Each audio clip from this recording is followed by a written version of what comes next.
Without, the night was cold and wet, but in the small parlor of Laburnum Villa, the blinds were drawn and the fire burned brightly. Father and son were at chess, the former who possessed ideas about the game involving radical chances, putting his king into such sharp and unnecessary perils that it even provoked comment from the white-haired old lady knitting placidly by the fire. "Hark at the wind," said Mr. White, who, having seen a fatal mistake after it was too late, was amiably desirous of preventing his son from seeing it. "I'm listening," said the latter, grimly surveying the board as he stretched out his hand. "Check." "I should hardly think that he's come tonight," said his father, with his hand poised over the board. "Mate," replied the son. "That's the worst of living so far out," bawled Mr. White with sudden and unlooked-for violence. "Of all the beastly, slushy, out-of-the-way places to live in, this is the worst. Path's a bog, and the road's a torrent. I don't know what people are thinking about. I suppose because only 2 houses in the road are let, they think it doesn't matter." "Never mind, dear," said his wife soothingly. "Perhaps you'll win the next one." Mr. White looked up sharply, just in time to intercept a knowing glance between mother and son. The words died away on his lips, and he hid a guilty grin in his thin gray beard. "There he is," said Herbert White as the gate banged to loudly and heavy footsteps came toward the door. The old man rose with hospitable haste, and opening the door was heard condoling with the new arrival. The new arrival also condoled with himself, so that Mrs. White said, "Tut, tut," and coughed gently as her husband entered the room, followed by a tall, burly man, beady of eye and rubicund of visage. "Sergeant Major Morris," he said, introducing him. The sergeant major took hands, and taking the proffered seat by the fire, watched contentedly as his host got out whiskey and tumblers and stood a small copper kettle on the fire. At the third glass, his eyes got brighter and he began to talk, the little family circle regarding with eager interest this visitor from distant parts as he squared his broad shoulders in the chair and spoke of wild scenes and doughty deeds, of wars and plagues and strange peoples. 21 years of it," said Mr. White, nodding at his wife and son. "When he went away, he was a slip of a youth in the warehouse. Now look at him." "He don't look to have taken much harm," said Mrs. White politely. "I'd like to go to India myself," said the old man, "just to look around a bit, you know." "Better where you are," said the sergeant major, shaking his head. He put down the empty glass and, signing softly, shook it again. "I should like to see those old temples and fakirs and jugglers," said the old man. "What was that you started telling me the other day about a monkey's paw or something, Morris?" "Nothing," said the soldier hastily. "Leastways, nothing worth hearing." "Monkey's paw?" said Mrs. White curiously. "Well, it's just a bit of what you might call magic, perhaps," said the sergeant major offhandedly. His 3 listeners leaned forward eagerly. The visitor absent-mindedly put his empty glass to his lips and then set it down again. His host filled it for him again. "To look at," said the sergeant major, fumbling in his pocket, "it's just an ordinary little paw, dried to a mummy." He took something out of his pocket and proffered it. Mrs. White drew back with a grimace, but her son, taking it, examined it curiously. "And what is there special about it?" inquired Mr. White as he took it from his son and, having examined it, placed it upon the table. "It had a spell put on it by an old fakir," said the sergeant major. "A very holy man. He wanted to show that fate ruled people's lives and that those who interfered with it did so to their sorrow. He put a spell on it so that 3 separate men could each have 3 wishes from it." His manners were so impressive that his hearers were conscious that their light laughter had jarred somewhat. "Well, why don't you have 3, sir?" said Herbert White cleverly. The soldier regarded him the way that Middle Ages want to regard presumptuous youth. "I have," he said quietly, and his blotchy face whitened. "And did you really have the 3 wishes granted?" asked Mrs. White. "I did," said the sergeant major, and his glass tapped against his strong teeth. "And has anybody else wished?" persisted the old lady. "The first man had his 3 wishes. Yes," was the reply. "I don't know what the first 2 were, but the third was for death. That's how I got the paw." His tones were so grave that a hush fell upon the group. "If you've had your 3 wishes, it's no good to you now then, Morris," said the old man at last. "What do you keep it for?" The soldier shook his head. "Fancy, I suppose," he said slowly. "I did have some idea of selling it, but I don't think I will. It has caused me enough mischief already. Besides, people won't buy. They think it's a fairy tale, some of them. And those who do think anything of it want to try it first and pay me afterward." "If you could have another 3 wishes," said the old man, eyeing him keenly, "would you have them?" "I don't know," said the other. "I don't know." He took the paw and, dangling it between his forefinger and thumb, suddenly threw it upon the fire. White, with a slight cry, stooped down and snatched it off. "Better let it burn," said the soldier solemnly. "If you don't want it, Morris," said the other, "give it to me." "I won't," said his friend doggedly. "I threw it on the fire. If you keep it, don't blame me for what happens. Pitch it on the fire like a sensible man." The other shook his head and examined his possession closely. "How do you do it?" he inquired. "Hold it up in your right hand and wish aloud," said the sergeant major. "But I warn you of the consequences." "Sounds like the Arabian Nights," said Mrs. White as she rose and began to set the supper. "Don't you think you might wish for 4 pairs of hands for me?" Her husband drew the talisman from his pocket, and all 3 burst into laughter as the sergeant major, with a look of alarm on his face, caught him by the arm. "If you must wish," he said gruffly, "wish for something sensible." Mr. White dropped it back in his pocket and, placing chairs, motioned his friend to the table. In the business of supper, the talisman was partly forgotten, and afterward the 3 sat listening in an enthralled fashion to a second installment of the soldier's adventures in India. "If the tale about the monkey's paw is not more truthful than those he has been telling us," said Herbert, as the door closed behind their guest, just in time to catch the last train, "we shan't make much out of it." "Did you give anything for it, father?" inquired Mrs. White, regarding her husband closely. "A trifle," said he, coloring slightly. "He didn't want it, but I made him take it, and he pressed me again to throw it away." "Likely," said Herbert with pretended horror. "Why, we're going to be rich and famous and happy. Wish to be an emperor, father, to begin with. Then you can't be henpecked." He darted around the table, pursued by the maligned Mrs. White armed with an antimacassar. Mr. White took the paw from his pocket and eyed it dubiously. "I don't know what to wish for, and that's a fact," he said slowly. "It seems to me I've got all I want." "If you only cleared the house, you'd be quite happy, wouldn't you?" said Herbert with his hand on his shoulder. "Well, wish for 200 pounds then. That'll just do it."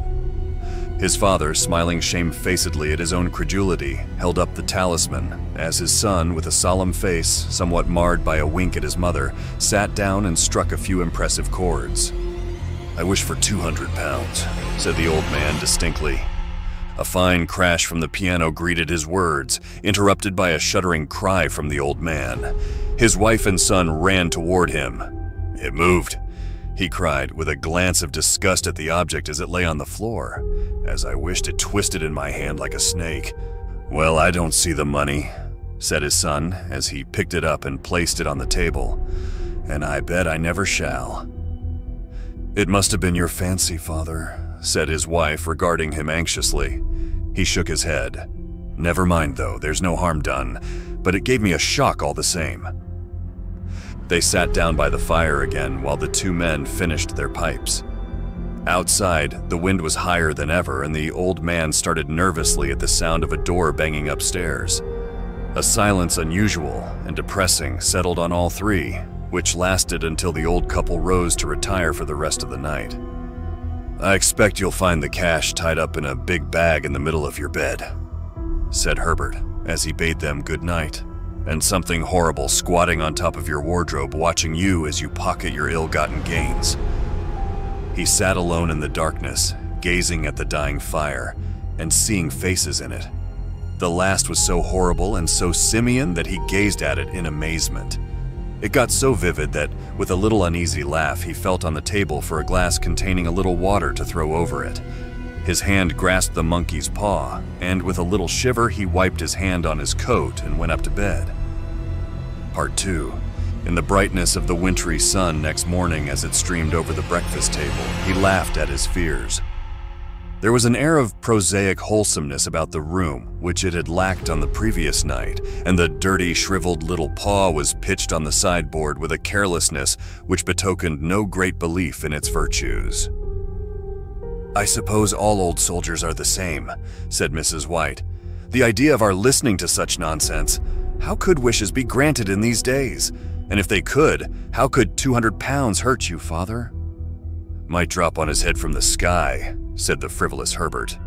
"Morris said that things happened so naturally," said his father, "that you might, if you so wished, attribute it to coincidence."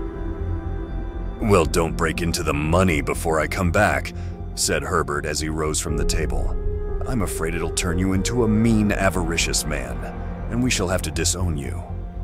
His mother laughed and, following him to the door, watched him down the road, and returning to the breakfast table was very happy at the expense of her husband's credulity, all of which did not prevent her from scurrying to the door at the postman's knock, nor prevent her from referring somewhat shortly to retired sergeant majors of bibulous habits when she found that the post brought a tailor's bill. "Herbert will have some more of his funny remarks, I expect, when he comes home," she said as they sat at dinner.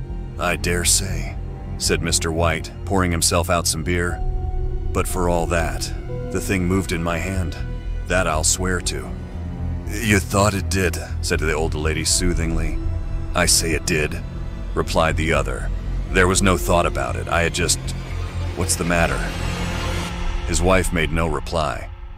She was watching the mysterious movements of a man outside who, peering in an undecided fashion at the house, appeared to be trying to make up his mind to enter. In mental connection with the 200 pounds, she noticed that the stranger was well dressed and wore a silk hat of glossy newness. 3 times he paused at the gate and then walked on again. The 4th time he stood with his hand upon it, and then with sudden resolution flung it open and walked up the path. Mrs. White at the same moment placed her hands behind her, and hurriedly unfastening the strings of her apron, put that useful article of apparel beneath the cushion of her chair. She brought the stranger, who seemed ill at ease, into the room. He gazed at her furtively and listened in a preoccupied fashion as the old lady apologized for the appearance of the room and her husband's coat, a garment which he usually reserved for the garden. She then waited as patiently as her sex would permit for him to broach his business, but he was at first strangely silent. I was asked to call," he said at last, and stooped and picked a piece of cotton from his trousers. "I come from Ma and Megan's." The old lady started. "Is anything the matter?" she asked breathlessly. "Has anything happened to Herbert? What is it? What is it?" her husband interposed. There, mother," he said hastily. "Sit down and don't jump to conclusions. You've not brought bad news, I'm sure, sir," and eyed the other wistfully. "I'm sorry," began the visitor. "Is he hurt?" demanded the mother wildly. The visitor bowed in assent. "Badly hurt," he said quietly, "but he is not in any pain." "Oh, thank God," said the old woman, clasping her hands. "Thank God for that. Thank—" She broke off as the sinister meaning of the assurance dawned on her, and she saw the awful confirmation of her fears in the other's averted face. She caught her breath, and turning to her slower-witted husband, laid her trembling hand on his. There was a long silence. "He was caught in the machinery," said the visitor at length in a low voice. "Caught in the machinery," repeated Mr. White in a dazed fashion. "Yes." He sat staring out the window, and taking his wife's hand between his own, pressed it as he had been wont to do in their old courting days nearly 40 years before. "He was the only one left to us," he said, turning gently to the visitor. "It's hard." The other coughed and, rising, walked slowly to the window. "The firm wishes me to convey their sincere sympathy with you in your great loss," he said without looking round. "I beg that you will understand. I am only their servant and merely obeying orders." There was no reply. The old woman's face was white, her eyes staring and her breath inaudible, On the husband's face was a look such as his friend, the sergeant, might have carried into his first action. "I was to say that Ma and Megan's disclaim all responsibility," continued the other. "They admit no liability at all, but in consideration of your son's services, they wish to present you with a certain sum as compensation." Mr. White dropped his wife's hand and, rising to his feet, gazed with a look of horror at his visitor. His dry lips shaped the words, "How much?" £200 was the answer. Unconscious of his wife's shriek, the old man smiled faintly, put out his hands like a sightless man, and dropped a senseless heap to the floor. Part 3. In the huge new cemetery, some 2 miles distant, the old people buried their dead and came back to the house steeped in shadows and silence. It was all over so quickly that at first they could hardly realize it, and remained in a state of expectation, as though of something else to happen. Something else which was to lighten this load, too heavy for old hearts to bear. But the days passed, and expectations gave way to resignation. The hopeless resignation of the old, sometimes miscalled apathy. Sometimes they hardly exchanged a word, for now they had nothing to talk about, and their days were long to weariness. It was about a week after that the old man, waking suddenly in the night, stretched out his hand and found himself alone. The room was in darkness, and the sound of subdued weeping came from the window. He raised himself in bed and listened. "Come back," he said tenderly. "You will be cold." "It is colder for my son," said the old woman, and wept afresh. The sounds of her sobs died away on his ears. The bed was warm and his eyes heavy with sleep. He dozed fitfully and then slept until a sudden wild cry from his wife awoke him with a start. "The paw!" she cried wildly. "The monkey's paw!" He started up in alarm. Where is it? What's the matter?" She came stumbling across the room toward him. "I want it," she said quietly. "You've not destroyed it?" "It's in the parlor on the bracket," he replied, marveling. "Why?" She cried and laughed together, and bending over, kissed his cheek. "I only just thought of it," she said hysterically. "Why didn't I think of it before? Why didn't you think of it?" "Think of what?" he questioned. "The other 2 wishes," she replied rapidly. "We've only had one." "Oh, was not that enough?" he demanded fiercely. "No," she cried triumphantly. "We'll have one more. Go down and get it quickly and wish our boy alive again." The man sat in bed and flung the bedclothes from his quaking limbs. "Good God, you are mad!" he cried, aghast. "Get it," she panted. "Get it quickly and wish—" "Oh, my boy, my boy!" Her husband struck a match and lit the candle. "Get back to bed," he said unsteadily. "You don't know what you were saying." "We had the first wish granted," said the old woman feverishly. "Why not the second?" "A coincidence," stammered the old man. "Go get it and wish," cried his wife, quivering with excitement. The old man turned and regarded her, and his voice shook. "He has been dead 10 days, and besides, I would not tell you else, but I could only recognize him by his clothing, if he was too terrible for you to see then." "How now? Bring him back," cried the old woman, and dragged him towards the door. "Do you think I fear the child I have nursed?" He went down in the darkness and felt his way to the parlor and then to the mantelpiece.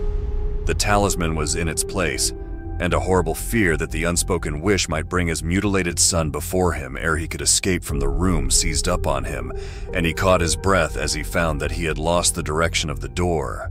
His brow cold with sweat, he felt his way round the table and groped along the wall until he found himself in the small passage with the unwholesome thing in his hand. Even his wife's face seemed changed as he entered the room.